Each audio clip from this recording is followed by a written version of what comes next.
Welcome back to Ministry of Reconciliation through Social Innovation, lesson number 18, Program Evaluation. Donald Kirkpatrick presents a system for evaluating the effectiveness of the training program. The system assesses 4 types of information. 1, the reactions of the participants. Number 2, the learning they achieved. Number 3, changes in their behavior. And number 4, the final business results. So evaluation may not be an exciting process, but it is the only way to assess the effectiveness of the program.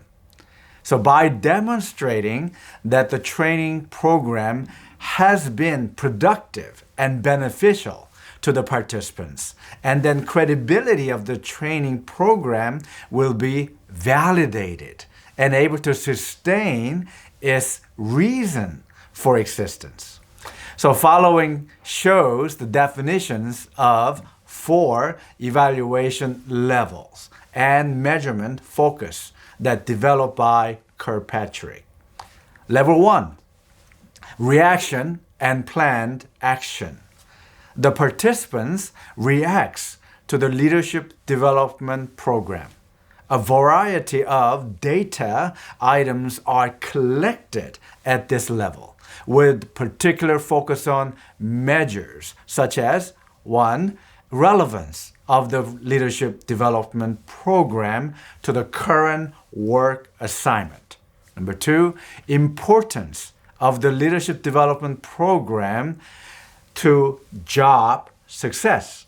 Number 3, intent to use what is learned in the leadership development program.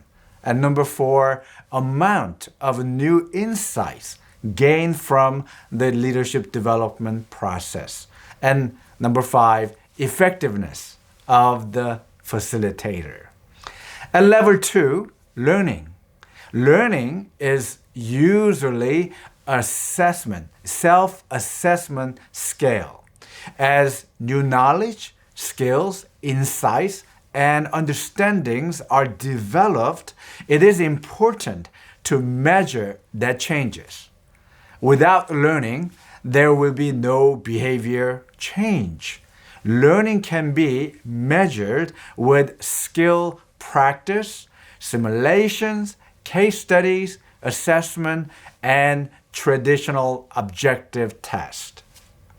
All right, at level 3, applications and implementations. The application of leadership development is monitored. Here, the action, the steps, process, and behaviors are captured during and following the leadership development program. So, the most common method is to use 360-degree feedback from other managers and direct reports.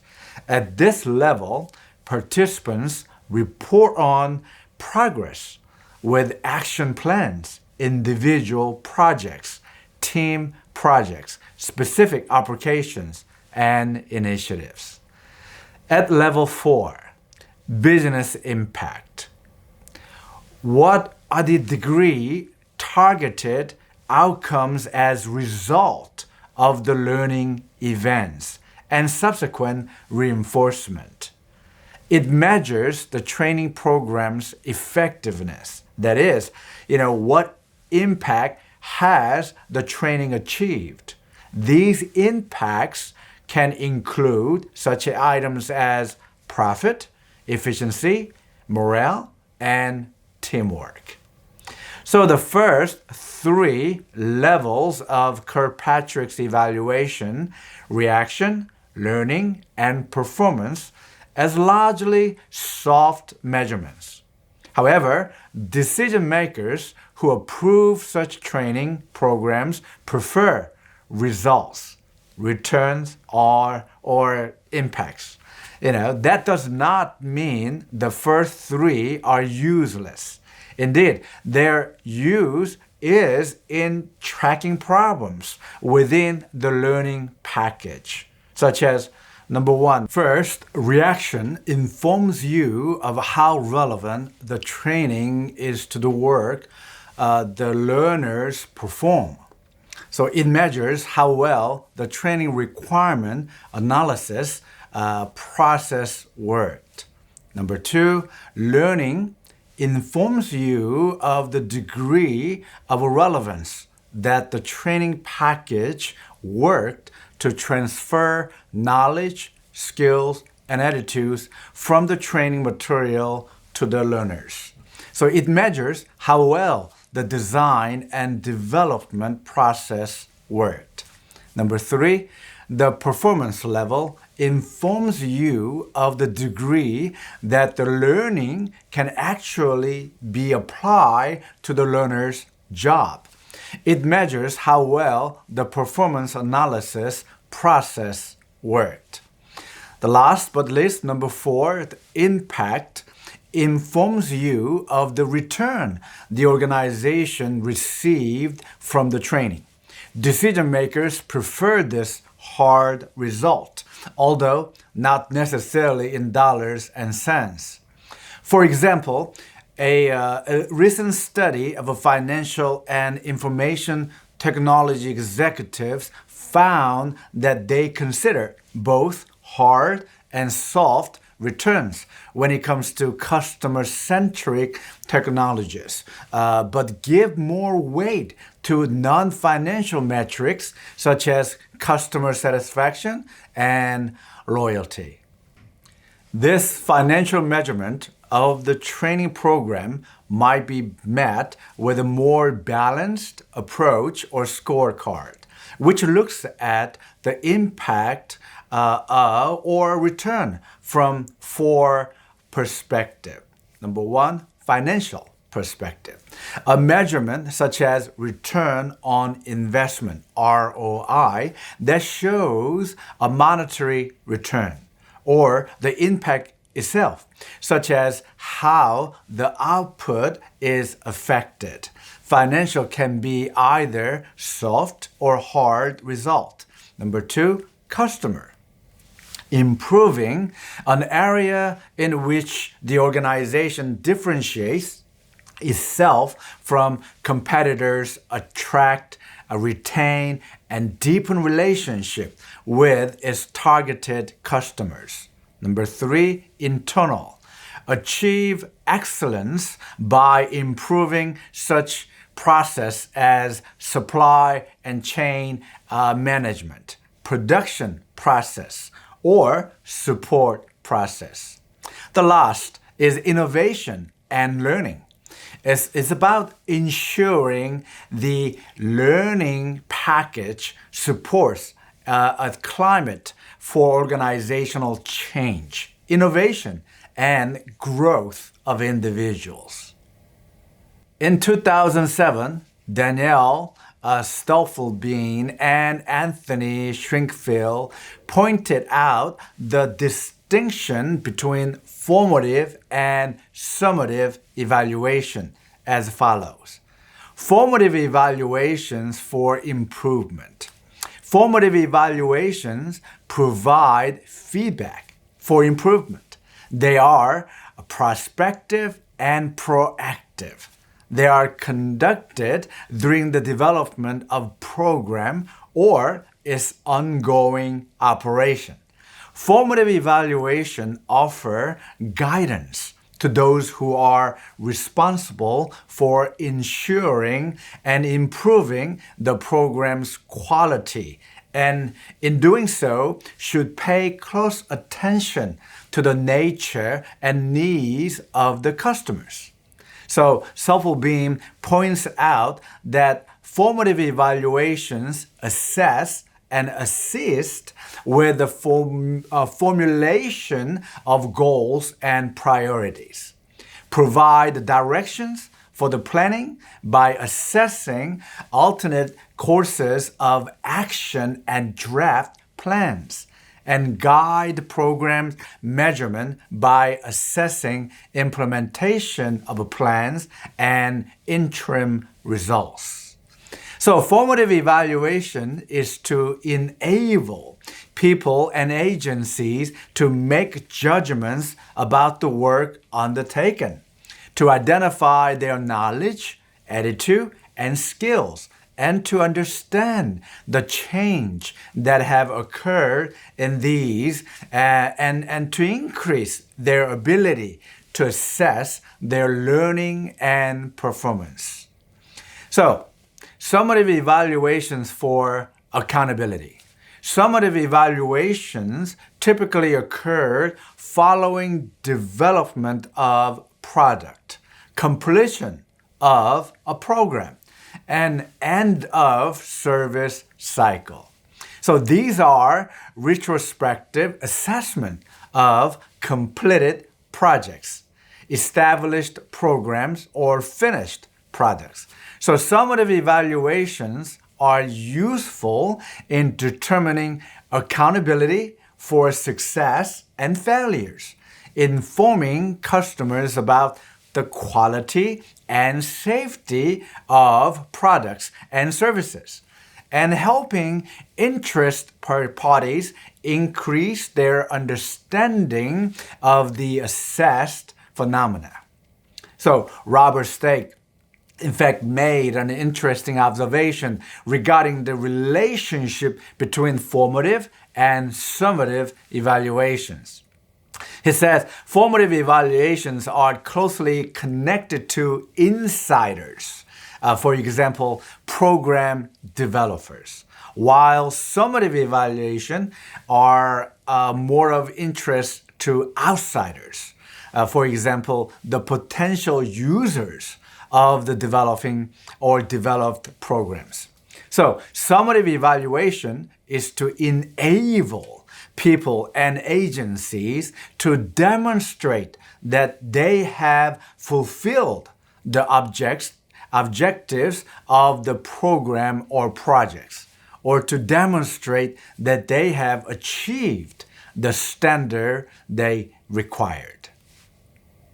Eleanor Klimsky makes a similar distinction between the two primary types of evaluation, which she calls evaluation for development. For example, the provision of evaluative help to strengthen institutions and to improve organizations' performance. And evaluation for accountability, which measures the measurement for results or efficiency to provide information to decision makers. Klimsky adds to the discussion a third general purpose for doing evaluation. Evaluation for knowledge.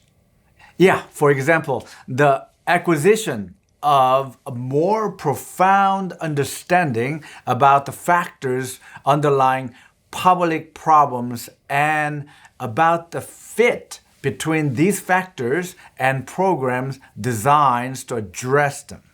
In addition, communities are pressuring churches to form strategic alliances with other nonprofit organizations and public and private sectors to achieve objectives that are ever more demanding. There is an expectation that faith-based nonprofit organizations should become more sustainable rather than looching from one challenge to next. In order to achieve a greater impact on society, it is imperative to work with all three sectors: public, private, and nonprofit. Collectively and corporately, all three sectors should share resources and form collaborative alliance to bring about real and intended results. As we engage the whole community, we have the potential for the greater impact. I was blessed and privileged to receive an award of 40 under 40 Dayton's brightest young business leaders because I had a wonderful opportunity to incorporate the above program evaluation into practice. Truly, it was God's inspiration, which led to its conceptual framework and implementing the strategy. I was in Dayton, Ohio, and it is a unique city in many ways and located in a strategic area of the state. Individuals who are struggling with substance abuse or merely mentally challenged, but desiring to transform their lives, will journey to Cincinnati, Ohio. Why Cincinnati, Ohio? Well, the city developed a well-organized, systematic approach to support the homeless people in becoming self-sufficient and self-supporting within a year or two. Well, the individuals will go through specific rehabilitation programs based on their needs. And second, individuals will be educated and equipped with the traits and skill set to be employable. And number three, these individuals will be connected to possible employers and able to assess financial aid programs to secure lower income housings. And number four, through individual savings and financial management programs, they soon become self-reliant. Each individual works with a social worker throughout this life-changing process so that they will have a greater impact and tangible result. So as you can see, many people will like to go to Cincinnati and change their lives. And the major challenge was majority of people travel through Dayton, Ohio, from Chicago, Columbus, or Indiana. As they travel from their home, to Cincinnati, they travel through Dayton, Ohio, which is about 40 miles north of Cincinnati. When individuals arrive in Dayton, they will contact local churches in their community and ask for help, such as like food, clothing, gas, and place to stay.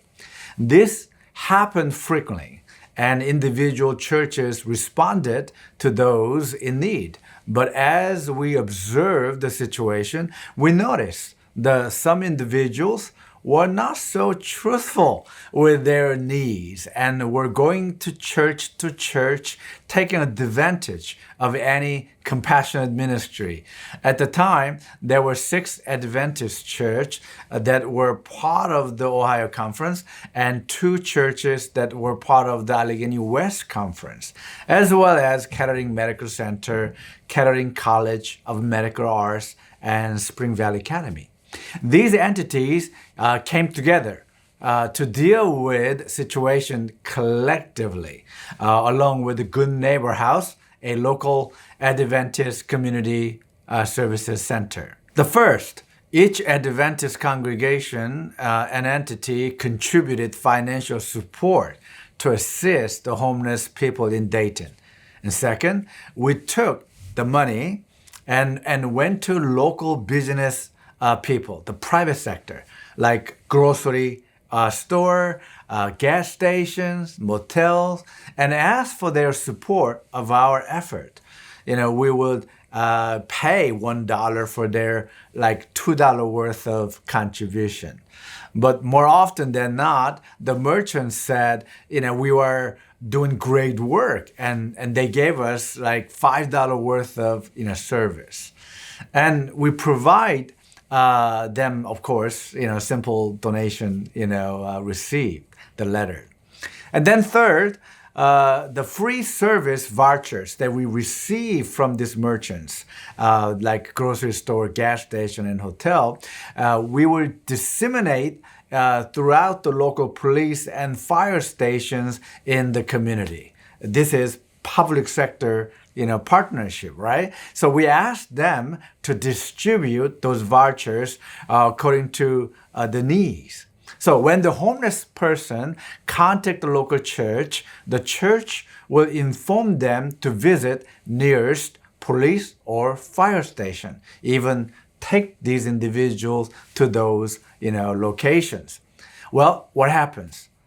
Only individuals who are honest about their needs will show up at the police station or fire station for those free vouchers. So in a sense that we have eliminated any possible duplicated services throughout the collaborative effort.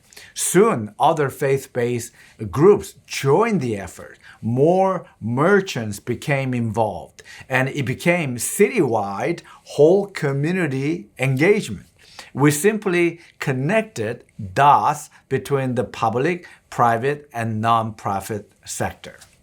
So, in my humble opinion, the program evaluation and implementation is not just the measure effectiveness of your program, but transforming the community.